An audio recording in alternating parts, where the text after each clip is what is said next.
신명기 11장 26절로 32절까지 한 절씩 교독하겠습니다. 내가 오늘 복과 저주를 너희 앞에 두나니 너희가 만일 내가 오늘 너희에게 명하는 너희 하나님 여호와의 명령을 들으면 복이 될 것이요 너희가 만일 내가 오늘 너희에게 명령하는 도에서 돌이켜 떠나 너희의 하나님 여호와의 명령을 듣지 아니하고 본래 알지 못하던 다른 신들을 따르면 저주를 받으리라. 내 하나님 여호와께서 내가 가서 차지할 땅으로 너를 인도하여 들이실 때에 너는 그리심 산에서 축복을 선포하고 에발산에서 저주를 선포하라. 이 두 산은 요단강 저쪽 곧 해지는 쪽으로 가는 길 뒤 길갈 맞은편 모래 상수리 나무 곁의 아라바에 거주하는 가나안 족속의 땅이 있지 아니하냐. 너희가 요단을 건너 너희 하나님 여호와께서 너희에게 주시는 땅에 들어가서 그 땅을 차지하려 하나니 반드시 그것을 차지하여 거기 거주할지라. 내가 오늘 너희 앞에 베푸는 모든 규례와 법도를 너희는 지켜 행할지니라. 아멘. 오늘 말씀의 제목은 두 갈래 길, 두 갈래 길이라는 제목으로 하나님의 말씀을 증거하도록 하겠습니다. 사자성어 가운데 반면교사라는 그런 사자성어가 있습니다. 다른 사람의 잘못이나 또 실패한 일들을 거울 삼아 나는 그것을 가르침받아 결코 그런 잘못된 길이나 실패의 길을 걷지 않는다라고 하는 그런 다짐을 하는 그런 고사성어다 이렇게 말할 수 있을 것입니다. 신명기는 그런 면에서 이 반면교사가 굉장히 필요한 그러한 내용을 담고 있는 말씀이다 이렇게 말할 수 있습니다. 죄로 인해 실패한 1세대 이스라엘 백성들을 이제 곧 가나안 땅으로 들어갈 2세대의 그 이스라엘 백성들에게 1세대가 실패한 그 길을 너희들은 걸어서는 안 된다. 그 실패의 길을 다시 반복해서는 안 되고 이제는 그런 처신이 아니라 다른 처신이 너희들에게 필요하다라는 것을 모세를 통해서 가르쳐주는 그런 책이 바로 신명기다 이렇게 말할 수 있습니다. 그러니까 신명기는 이스라엘 백성들이 이제 곧 가나안 땅에 들어가기 전에 모세는 가나안 땅에 못 들어가죠. 여호수아를 통하여 이스라엘 백성들이 들어가게 될 텐데 들어가기 직전에 모세가 작별 인사처럼 설교하는 그런 내용을 담고 있는 그런 책입니다. 과거 이스라엘 백성들을 회고하면서 그들이 행했던 반복적인 죄악들 또 그것에 따르는 형벌들 다시는 받지 않도록 하기 위해서 다시 한번 교훈하고 있는 율법을 준행하여 잘 지키는 게 필요하다라는 것을 알려주는 강조하는 그런 책이라 말할 수 있습니다. 지금 오늘 이 본문은요 이스라엘 백성이 이제 하나님의 약속의 땅에 들어가기 직전 그 들어가기 전에 어떤 상황인가 가나안 땅에 들어간다라는 건요 그냥 어서 오십시오 하는 그런 땅으로 들어가는 것이 아닙니다. 이미 원주민이 있었습니다. 가나안 7 족속이 기세 등등하게 있었는데 그 기세가 얼마나 등등했냐면요. 자, 민수기 한번 찾아보겠습니다. 민수기 13장 31절로 33절 한번 읽어보겠습니다.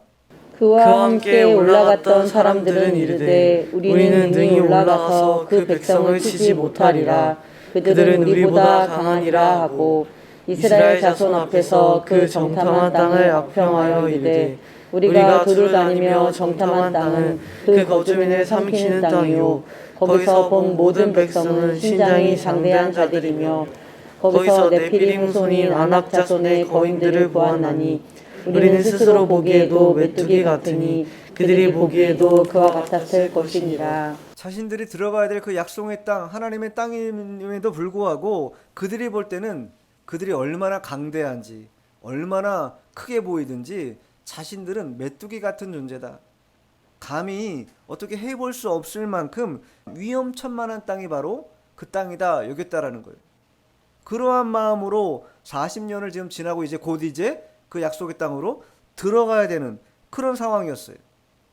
그럼 이쯤 되면 이제 모세가 모압 평지에서 설교할 때 자 그럼 이제 가나안 땅에 들어갈 때 이제 우리 곧 정복 전쟁을 하게 될 텐데 전쟁을 할 때 어떠한 전략으로 전투의 자세로 임하는 게 좋을 것인가, 전투 전략에 대한 내용들을 설교해 준 게 아니라는 것이. 모세는 도리어 그들에게 뭘 요구하고 있는가? 두 갈래 길이 있다. 두 갈래 길에서 한 길을 선택해야 한다. 이렇게 말하고 있는 것이. 인생은요, 어떤 의미에서 보면 선택의 연속이다. 이렇게 말할 수 있습니다. 아주 사소하고 작은 일의 선택에서부터 인생의 아주 중요한 선택의 일들까지 계속해서 우리는 우리가 원하든 원하지 않던 선택이라는 것들을 감당할 수밖에 없는 그러한 삶을 살아가는 것입니다. 그러한 상황 속에서 중요한 건 뭐냐? 어떠한 선택이든 선택의 기준이 있는 사람과 선택의 기준이 없는 사람은요, 큰 결과의 차이를 가져오게 합니다.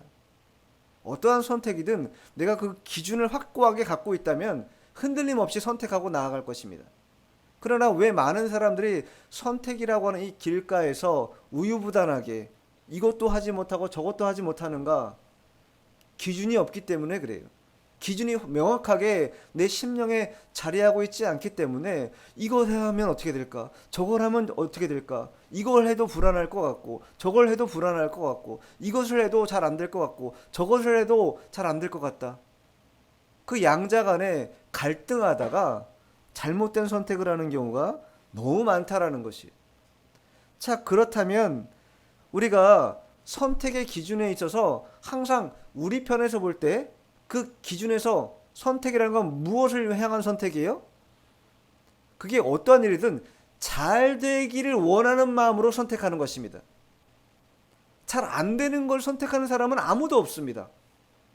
잘 되기 위해서 선택을 하는데 그 잘 된다라는 그 기준이 우리가 잘못될 수도 있다라는 거예요. 그것을 성경이 우리에게 알려주고 있다. 자, 본문 26절 한번 읽어보겠습니다. 내가 오늘 복과 저주를 너희 앞에 두나니. 이 선택이라는 미묘한 결정 앞에서 항상 우리에게 이 선택을 어떻게 하는 것이 올바른 선택이며 올바른 길인지를 우리에게 자세하게 성경을 통해서 알려줬습니다. 오늘 복과 저주라고 말하기 때문에 물론 복을 선택하는 것이 모든 사람들의 인지상정의 선택일 것입니다. 저주 선택하는 사람 없을 것이. 그런데 우리가 볼 때 복이라고 하는 그 개념이 하나님 편에서 볼 때는 복이 안 될 수도 있다라는 것이, 이게 맹점이라는 거예요. 여기에 함정이 있다라는 거예요.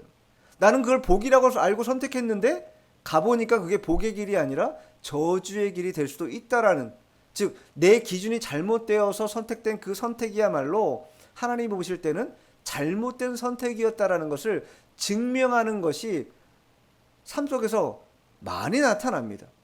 자, 그러면 그러한 잘못된 선택을 하지 않고 올바른 선택을 하기 위해서 우리는 무엇을 살펴봐야 될 것인가?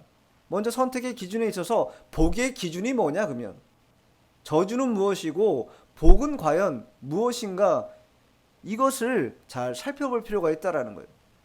자, 그러면 그러기 위해서는 시편 1편을 잘 살펴볼 필요가 있습니다. 시편 1편은요, 시편 150편 가운데 서론과도 같은 것입니다. 가장 중요한 말씀이에요. 이 말씀이 150편까지의 맥락을 계속 이어가고 있다라는 거예요. 두 사람이 나옵니다. 어떤 사람이 나옵니까? 복 있는 사람이 나오고 또 악인이 나온다라는 거예요. 자, 복 있는 사람의 특징이 뭐예요? 복 있는 사람은 죄를 멀리하는 사람이다.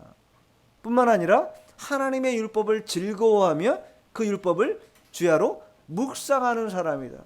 이 두 가지 특징이 있다라는 거예요. 복 있는 사람, 죄를 멀리하고 하나님을 가까이하며 하나님의 말씀을 사모하는 자, 이러한 자가 복 있는 사람이다. 이렇게 성경은 우리에게 말해주고 있어요. 잘 된다는 개념이 바로 이 안에 다 포함되어 있다라는 거예요. 자, 그러면 반대로 악인들은 어떠한 특징이 있는가? 악인들은요, 죄인의 길에서 벗어나지 않는다라는 거예요. 죄의 길에서 벗어나지 않으려 한다라는 거예요. 죄를 먹고 마신다는 것이죠. 뿐만 아니라 오만한 자리를 뭐예요? 탐한다. 오만한 자리에서 내려오고 싶지 않아요. 오만한 자리에 앉고 싶어요.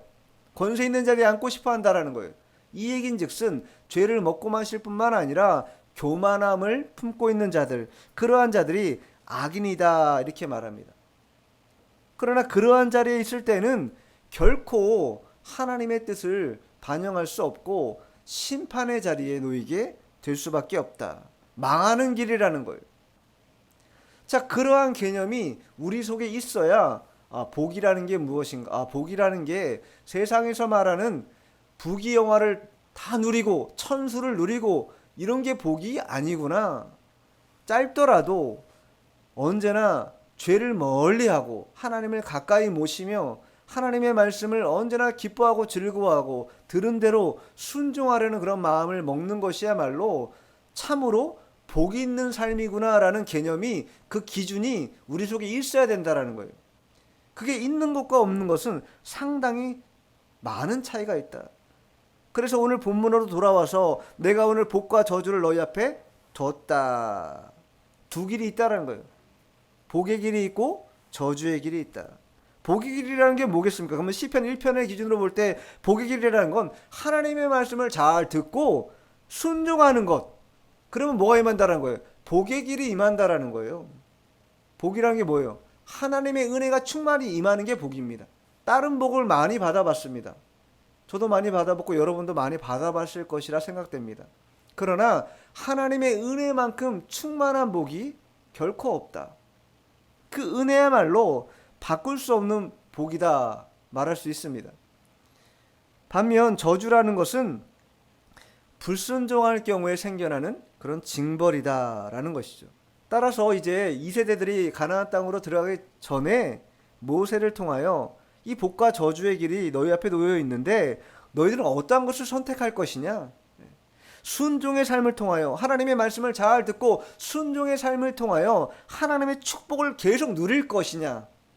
아니면 여전히 1세대들처럼 불순종하여서 하나님의 뜻을 거스르고 우상을 섬기며 그들을 따라갈 것인가?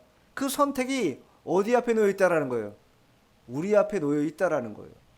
그리고 우리는 양당 간에 결단해야 된다라는 것입니다. 그래서 1절 하반 26절 하반절 뭐래? 너희 앞에 뒀다. 이게 뭐예요? 너희 앞에 펼쳐져 있다라는 거예요.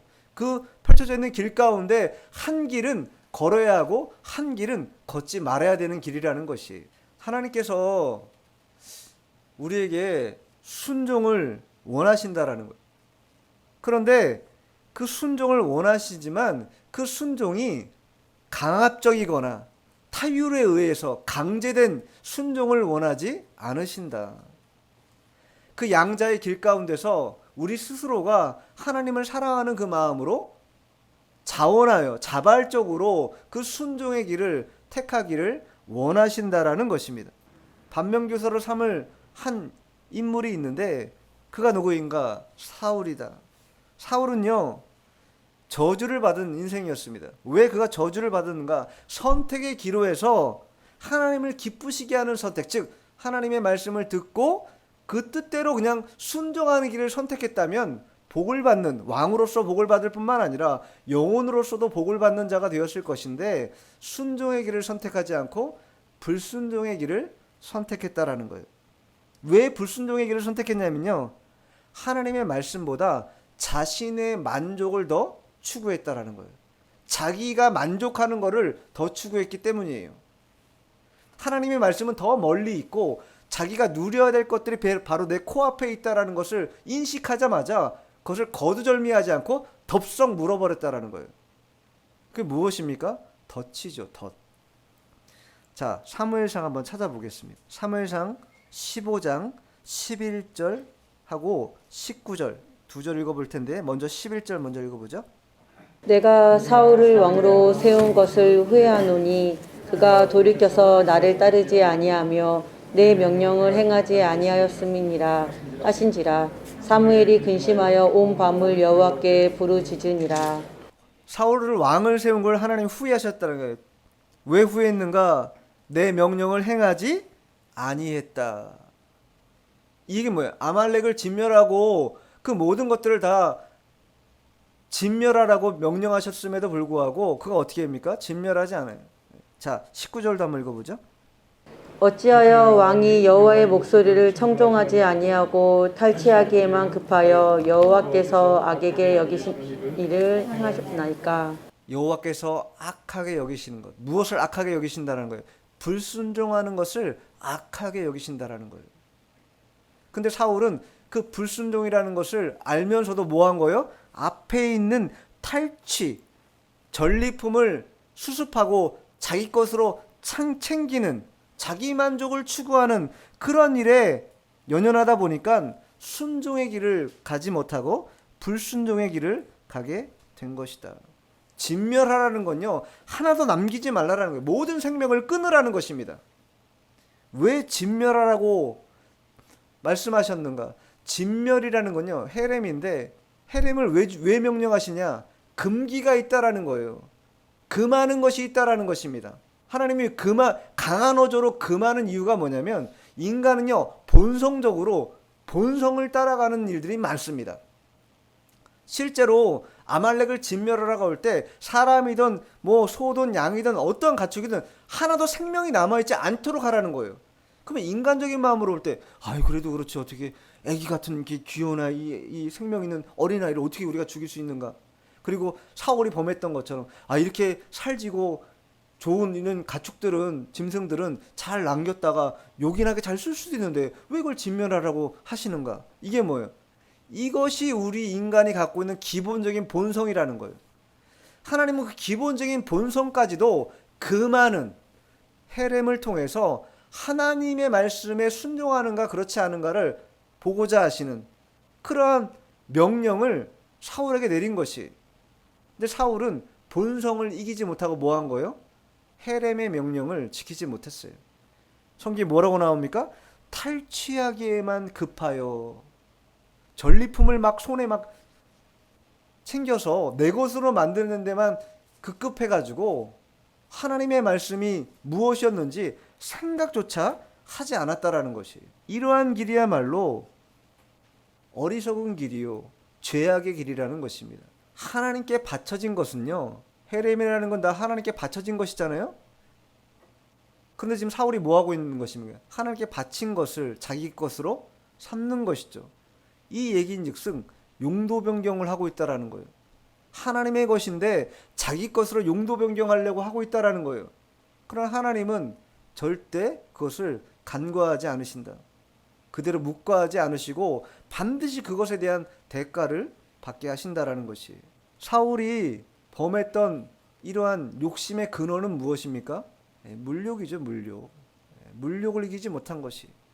그 물욕을 넘지 못하고, 그 산을 넘지 못하고 무너지고 만 것이죠. 그러니까 선택의 기로에서 사울이 볼 때는 그것을 붙드는 게 자기에게 복이 될 거라고 생각했어요. 그것을 소유하는 게 큰 복이 될 것이라고, 유익할 것이라고 생각했지만 그 선택은 잘못된 선택이었다. 자, 본문 돌아와서 이제 27절, 28절 읽어보겠습니다. 너희가 만일 내가 오늘 너희에게 명하는 너희의 하나님 여호와의 명령을 들으면 복이 될 것이요, 너희가 만일 내가 오늘 너희에게 명령하는 도에서 돌이켜 떠나 너희의 하나님 여호와의 명령을 듣지 아니하고 본래 알지 못하던 다른 신들을 따르면 저주를 받으리라. 복의 길과 저주의 길을 이제 명료하게 알려주고 있습니다. 복의 길은 뭐라는 거예요? 들으면, 하나님의 명령을 들으면 복이 된다라는 거예요. 반면 하나님의 명령을 듣지 아니하면 뭐가 돼요? 저주가 된다. 명령을 들으면 복이 될 것이고 명령을 듣지 아니하면 저주를 받게 될 것이다. 서두에도 말씀드린 것처럼 이 정복전쟁에서 전투적인 전략을 알려준 것이 아니라 딱 한 가지만 요구하신 거예요. 하나님 말씀을 들어라. 그러면 된다라는 거예요. 들으면 된다라는 거예요. 마치 민수기에 나오는 것처럼 노뱀을 장대에 달아 그것을 보면 산다라는 거예요. 근데도 뭐 한 거예요? 인간의 고집이 얼마나 센지 보지 않아요. 하나님의 말씀만 들으면 복을 받는다고 말씀하시는데 그 말씀을 뭐 하는 거예요? 듣지 않는 거예요. 듣지 않고 어떻게 선택해요? 내 마음대로 선택해요. 내 자신이 마음이 가는 대로 선택해요. 사울이 물욕을 따라서 그 물건을 용도 변경해서 자기 것으로 취했던 것처럼 우리도 그러한 선택을 할 때가 많다라는 거예요. 하나님 다시 한번 말씀합니다. 듣는 것이 중요하다. 그리고 듣고 순종하는 것이 복받는 길이라는 것이, 너희들이 뭔가 하려고 하지 않아도 된다라는 거예요. 뭔가 액션이 필요하지 않다라는 거예요. 이스라엘 백성들에게 가나안 정복할 때 뭔가 다른 거 하라고 하지 않았다라는 거예요. 하나님 말씀 듣고 순종만 하면 그 땅이 무슨 땅이 된다라는 거예요. 너희의 땅이 된다라는 것이에요.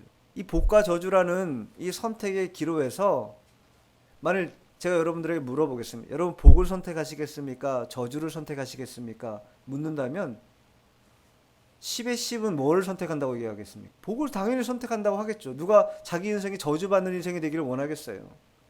근데 아까도 말씀드린 것처럼 그 복의 개념이 잘못되면, 설정이 잘못되면 계속 오류가 난다라는 거예요. 잘못된 길을 간다는 거예요. 이거 나 복인데 라고 생각하고 갔는데 복이 아니에요. 그 길은. 왜 그래요? 복이라는 개념의 설정이 잘못되어 있기 때문에. 사울은 탈취하는 게 복이라고 생각했어요. 내가 전쟁에 승리했기 때문에 다 전리품으로 거둬들이는 게 복이다 생각했어요. 그러나 하나님은 그게 복이 아니다 이렇게 말씀하고 있다라는 거예요. 지난주 사경회가 끝났는데 사경회 때 말씀 가운데도 물욕이 있고 정욕이 있고 사욕이 있다. 물욕이라는 건 물질욕인 것이죠.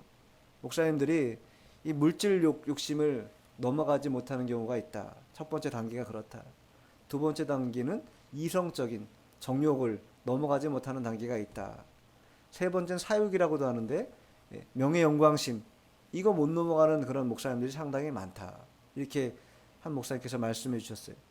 실제로 목사님들뿐만 아니라 우리 모두가 다 이 물욕, 정욕, 사욕 이 세 가지에서 자유롭지 못하다는 거예요.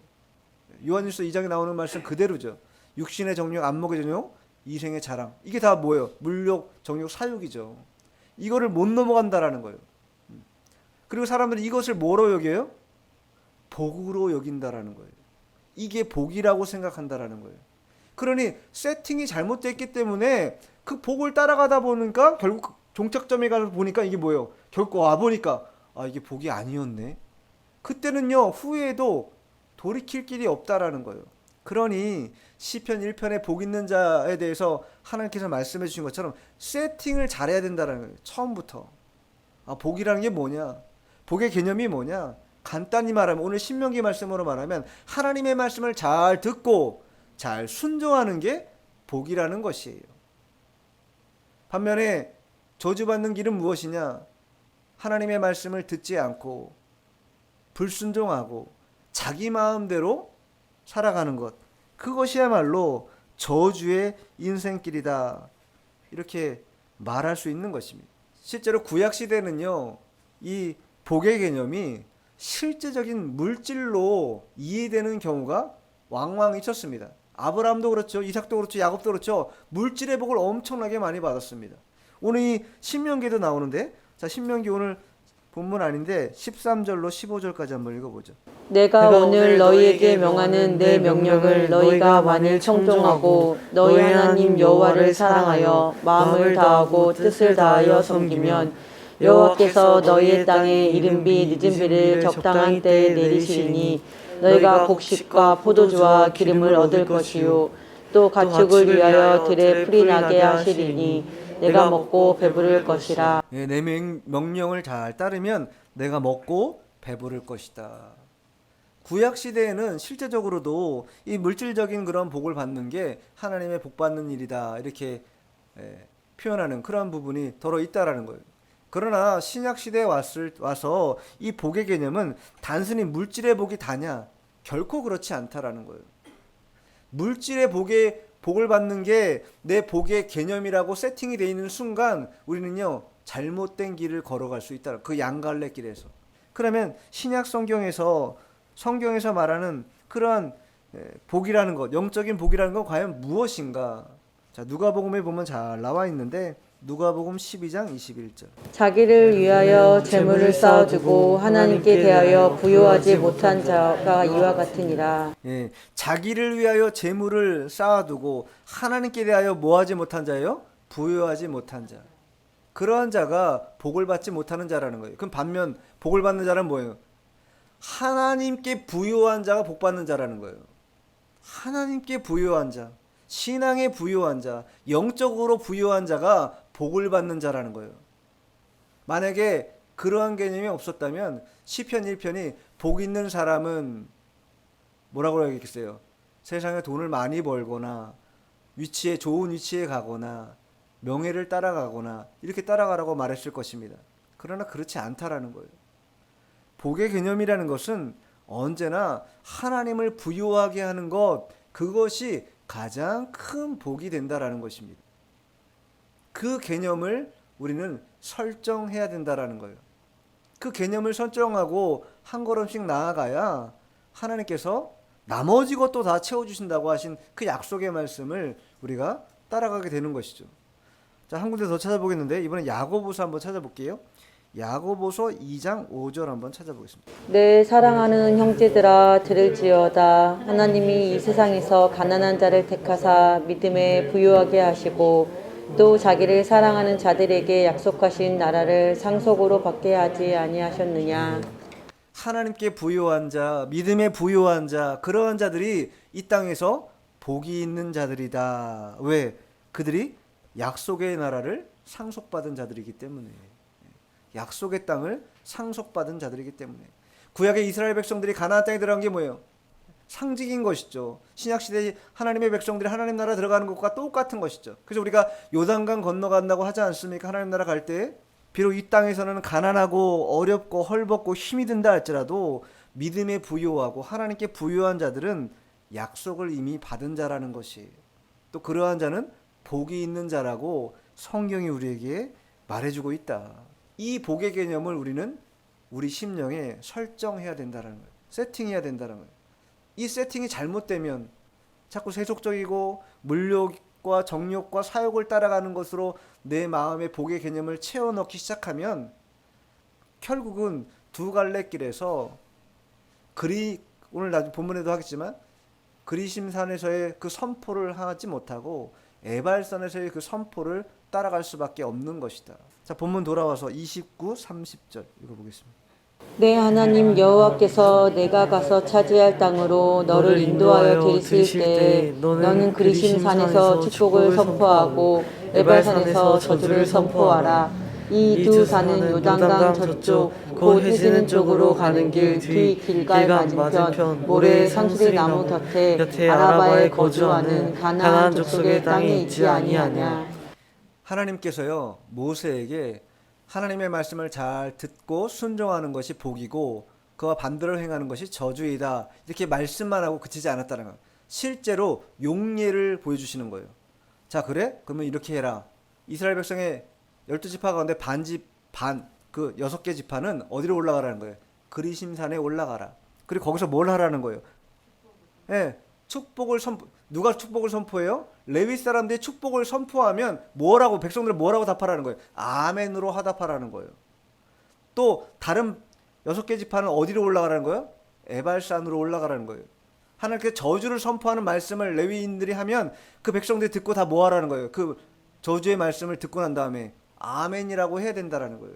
실제로 가시적으로 보여주게끔 그렇게 했다라는 것입니다. 그리고 실제로 합니다. 한번 보죠. 신명기 27장 가보세요. 신명기 27장 12, 13.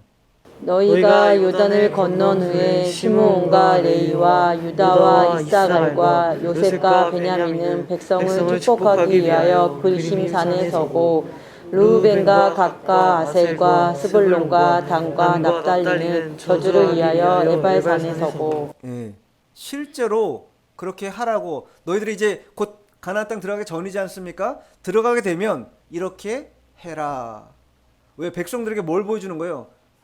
상징을 보여주는 것이죠. 실제로 하나님의 말씀을 잘 듣고 순종하면 복을 받을 것이나, 그러나 듣지 않고 명령을 거스르고 너희들 마음대로 행하면 저주를 받을 것에 대해서 분명히 보여주기 위해서 백성들을 그렇게 양분해서 한쪽은 그리심산에 한쪽은 에발산에 올라가서 실제로 그 일들을 행하게 했다라는 거예요. 그 왜 한쪽 편은 그리심산에서 축복을, 또 한쪽 편은 에발산에서 저주를 받겠는가? 그 뭐 잘 모르겠어요. 근데 이제 이 그리심산은요 오른쪽에 있다고 합니다. 남북으로 볼 때 오른쪽에 있고 에발산은 왼쪽에 있다라는 그런 개념이 있어요. 또 그 성경학자들에 의하면 이 그리심산은 상당히 비옥하고 좋은 땅이란 반면에 에발산은 척박하고 좀 좋지 않은 그런 땅이다, 이렇게 얘기하는 분들도 있습니다. 그러나 성경에는 그 어디에도 왜 그리심산에서 축복을 하고 에발산에서 저주를 하라고 하셨는지 정확하게 말씀이 나와 있지는 않습니다. 그럼 여기서 중요한 게 뭐예요? 복을 선포할 때도 그 말씀을 아멘으로 받아야 되는 것이고, 저주를 선포할 때도 어떻게 된다는 거예요? 아멘으로 받아야 된다라는 거예요. 아, 저주는 싫은데요, 난 그건 안 받겠는데요. 그게 아니라는 거예요. 그 두 갈래 길에서 우리는 어느 길을 선택하겠습니까? 복의 길을 선택하여 그림신산에서의 그 선포에 따라 아멘 하는 것도 우리 스스로에게 뭐예요? 말씀을 사모하고 복받는 길이라는 것을 알게 깨닫게 하는 그런 길이라면, 반면에 에발산에서 행하는 그 저주의 선포 또한 어떻게 들어야 된다라는 거예요. 아, 나도 죄를 저지르면 저와 같은 어둠의 길을 걸어갈 수밖에 없겠구나. 스스로 뭐 하라는 거예요? 경성하라는 거예요. 신앙을 깨우라는 거예요. 그 선포 듣고 그렇게 하면 안 된다라는 것을 깨우치라는 것이. 그래서 축복의 선포도 행해줘야 되는 것이고 저주의 선포도 행해줘야 되는 것입니다. 사람은요 다 동일합니다. 좋은 말만 듣기 원해요. 귀가 이게 얼마나 예민한지 조금이라도 그 싫어하는 소리 들으면은 한마디도 듣고 싶지 않아 하는 것이 인간의 모습이라는 거예요. 아, 참으로 신앙생활이라는 것은 열매를 맺어야 되는구나. 연조가 깊다고 되는 게 아니구나. 특별히 이 교회 안에서는요 온유하고 겸손하고 절제해야 된다. 온유, 겸손, 절제가 없으면 서로가 서로에게 상처 주고 저주하고 에발산에서 선포하는 거 그냥 그대로 다 뱉게 될 수밖에 없다. 결코 그렇게 해서 안 된다. 항상 말을 해도 거칠게 하지 말고 정확하고 올바른 말이라고 해도 온유하고 겸손하게 그렇게 말을 전달하는 게 정말 우리에게 요구되고 필요하다. 그리심산에서의 축복의 선포와 에발산에서의 저주의 선포가 실제로 나타났고, 여호수아에 가보면요. 자, 여호수아 한번 가보세요. 여호수아 8장 보세요. 33절. 온 이스라엘과 그 장로들과 관리들과 재판장들과 본토인뿐 아니라 이방인까지 여호와의 언약궤를 맨 레위 사람 제사장들 앞에서 궤 좌우에 서되 절반은 그리심산 앞에 절반은 에발산 앞에 섰으니 이는 전에 여호와의 종 모세가 이스라엘 백성에게 축복하라고 명령한 대로 함이라. 그대로 했습니까? 안 했습니까? 여호수아가 그대로 했어요.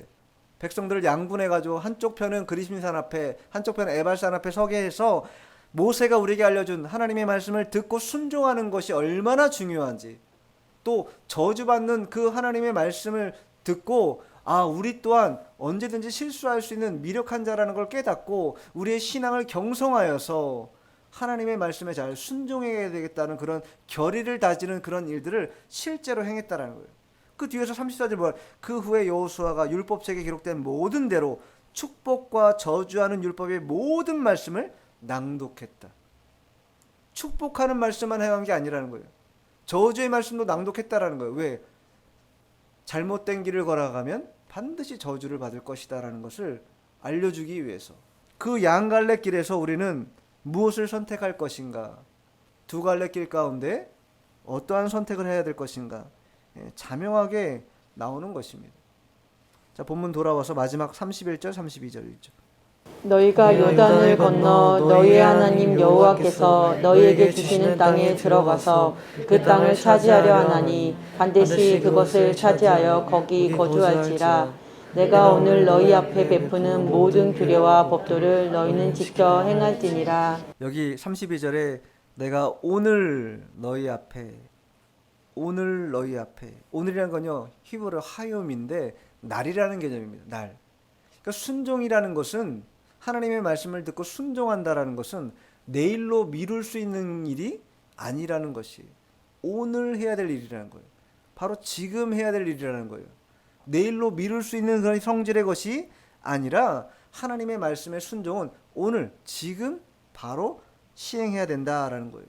그러할 때 하나님의 복의 일들이 나타나게 된다. 하나님의 모세를 통해서 이스라엘의 두 갈래 길을 제시했습니다. 하나님의 명령을 들으면 복이 될 것이지만 그러나 듣지 않으면 저주가 될 것이다. 그렇게 말씀해 주셨고 그 말씀의 상징을 그대로 잘 표현해 주기 위해서 그리심산에서 한쪽은 에발산에 서서 실제로 레위 사람들이 하나님의 말씀을 낭독하고 선포할 때 아멘으로 화답하라고 그렇게 말씀하고 그 말씀은 그대로 여호수아 때에 실천되게 됩니다. 이 축복과 저주라는 것에 대해서 우리 모두가 다 아멘으로 선포해야 된다는 거예요. 축복받는 일만 아멘하고 저주받을 일은 아멘 안 되겠는데요. 그건 잘못된 길을 갈 수 있다라는 거예요. 왜 저주받는 길을 아멘이라고 화답해야 되냐면 그러한 길을 가서는 안 된다는 당위성을 내 마음속에 뭐하기 위해서 더 새기기 위해서 아 저렇게 하면 하나님의 저주의 길을 가게 되는 것이구나 절대 저 길을 가면 안 되겠구나 라고 다짐하기 위해서라도 이 저주의 말씀을 잘 받아서 아멘으로 답해야 된다라는 거예요. 말씀 한 군데 찾아보고 마치겠는데 자 신명기 5장 3절 한번 읽어보세요. 이 언약은 여호와께서 우리 조상들과 세우신 것이 아니요 오늘 여기 살아있는 우리 곧 우리와 세우신 것이라. 그리심산에서의 축복과 에발산에서의 저주는 먼 나라 얘기가 아니라 오늘날 바로 내 신앙과 직결되어 있다. 하나님은 분명히 복을 제시해 주셨습니다.